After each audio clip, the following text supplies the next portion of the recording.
Bonjour, est-ce que vous pouvez nous donner d'abord votre salaire, vos prédécesseurs touchés entre 400 000 et 900 000 euros annualisés? Sur la masse salariale, on est quand même à un salaire net de 8 000 euros par employé, c'est quand même assez considérable. Vous avez mentionné, sans doute un lapsus révélateur, plus de 12 fois le fait que c'était les distributeurs pétroliers qui assuraient le coût. Non, c'est une taxe qui est intégralement payée par les consommateurs. D'ailleurs, par les douanes, c'est consolidé comme une taxe. Par le PLFSS, c'est une taxe affectée.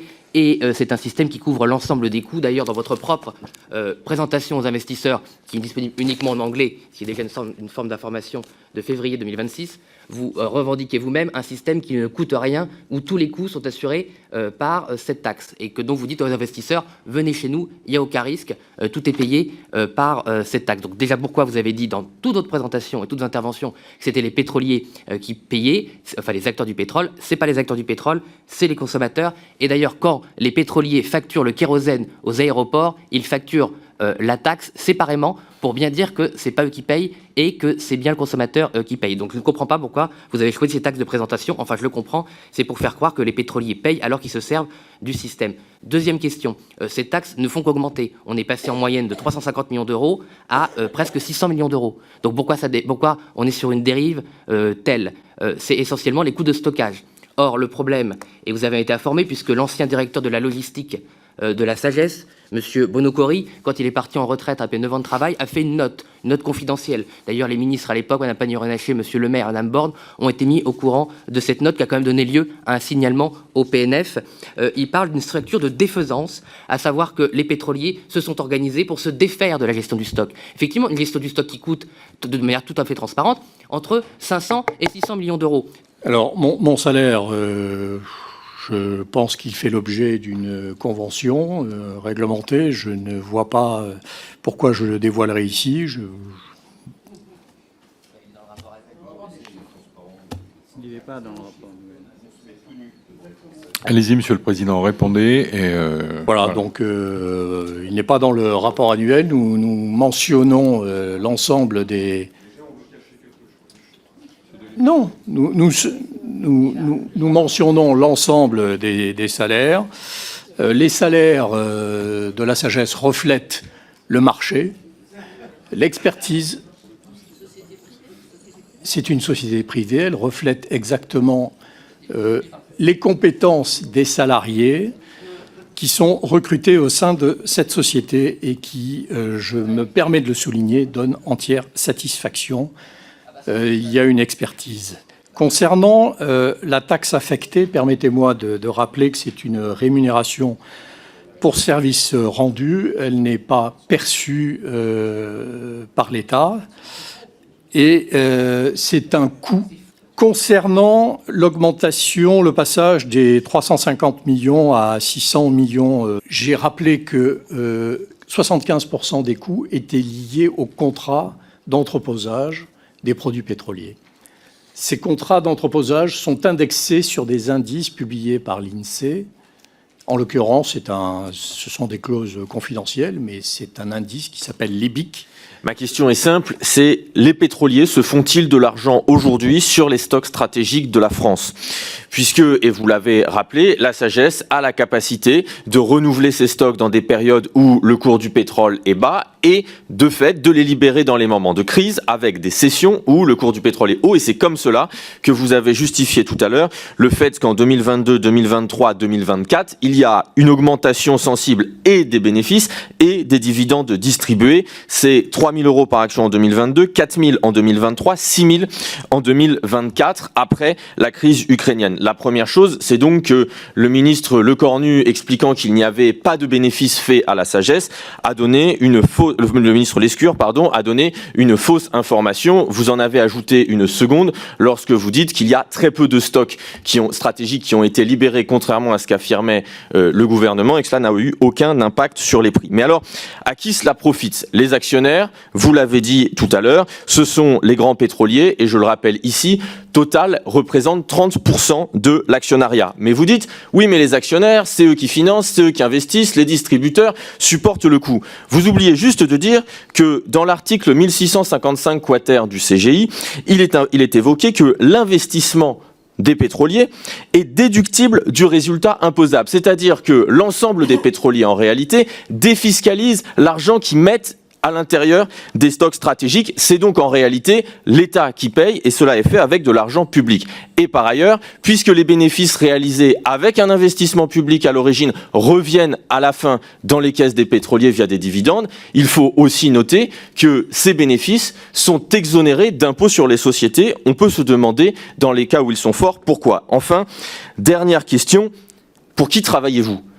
Pour qui travaillez-vous, Monsieur le Président Directeur Général? Parce que si je lis bien le rapport d'activité, vous êtes encore aujourd'hui salarié de l'entreprise Total, dont vous êtes en détachement, comme l'était votre prédécesseur. Votre salaire à Total, si je le comprends bien, a été maintenu et est simplement refacturé désormais à la sagesse. Votre prédécesseur, c'était 650 000 € en 2024. Où est l'intérêt général dans le fonctionnement de la sagesse? Je vais essayer de faire assez rapidement. C'est un peu compliqué. La sagesse, quand elle fait des bénéfices, elle fait occasionnellement des bénéfices, mais pas dans le sens que vous pensez. C'est-à-dire, on achète à un certain prix, puis on le revend à un prix plus cher. Nous avons une obligation de stock stratégique, donc on maintient les stocks stratégiques à un niveau exigé par la mise à la consommation. Et depuis des années, on ne fait que monter en niveau et on reste ces dernières années à ces mêmes niveaux. Donc occasionnellement, il arrive qu'on vend et on achète dans l'année les mêmes quantités parce que le volume doit rester à peu près pareil. Pourquoi on vend et puis on rachète? Parce qu'il y a des dépôts qui ferment et d'autres qui nous offrent. Donc on vend. Alors on vend, je dirais, par exemple 100 mètres cubes à un prix A, et on va racheter 100 mètres cubes un peu plus loin à un prix plus élevé. En général, ça se passe comme ça. Les prix de vente par rapport à une référence, la vente est toujours moins élevée que le prix d'achat. Malgré tout, je dégage de bénéfice. Pourquoi? Parce que c'est le législateur qui nous a un petit peu, de manière indirecte, imposé de comptabiliser sur le coût historique. Donc, je vais me comparer ma vente par rapport au coût historique, donc je dégage un bénéfice. D'un autre côté, je vais acheter, même plus cher que ce que je viens de vendre, mais simplement, je ne vais pas pouvoir déduire pour dire que non, je ne fais pas une perte, mais ça va rentrer dans mon coût historique. C'est ce mécanisme-là qui crée tous les ans, en fonction des renouvellements de contrats, des niveaux plus ou moins élevés de bénéfices, combinés avec plus ou moins de volume.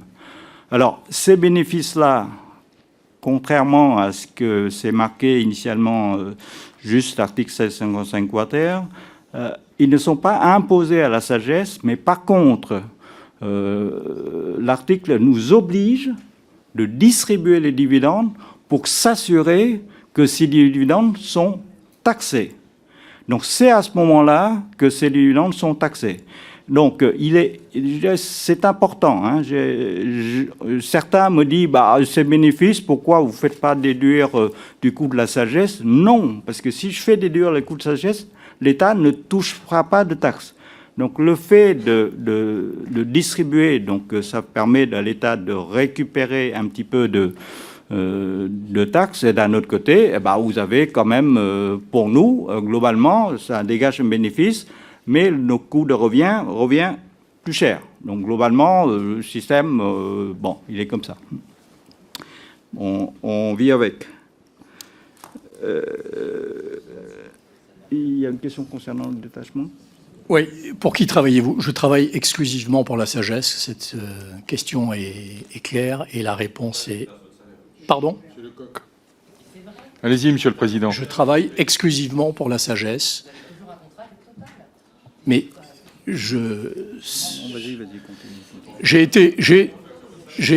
été proposé. Oui, je suis salarié Total, mais c'est une gestion administrative et c'est un détachement. Et il y a une convention réglementée qui est connue du conseil d'administration et c'est parfaitement transparent au sein de la sagesse. Il y a pas de problème là-dessus. Et je voudrais revenir sur les deux mécanismes. Il y a lors de crise, il y a un prêt qui est mis en place. C'est bien un prêt de produit. Il n'y a pas de cession de produit. C'est un prêt que l'emprunteur est tenu de restituer, volume pour volume. Il n'y a pas de transaction financière. Les ventes techniques, elles sont faites pour ajuster les stocks. Prenons un exemple. Un dépôt a besoin de libérer un bac, ou décide de libérer un bac qui était octroyé à la sagesse. Si la sagesse ne peut pas relocaliser ce produit avec l'accord d'un autre entreposeur, eh bien on va être obligé de le vendre. Donc là, il y a une vente technique. Là, on est bien d'accord. Qui peut dégager un bénéfice, encore une fois, entre le prix de marché et le prix moyen pondéré. Je rappelle que les marchés sont volatiles. La garantie de plus-value n'est pas une certitude. Les marchés peuvent être inférieurs au prix moyen pondéré. Les marchés peuvent être inférieurs.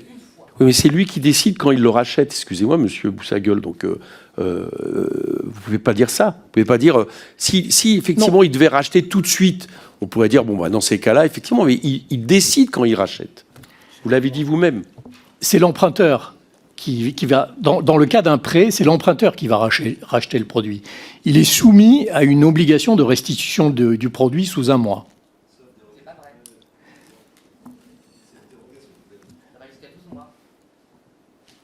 Alors, il peut y avoir des prolongations qui ne sont pas... Mais attendez, ce n'est pas à la main de la sagesse. Non, non.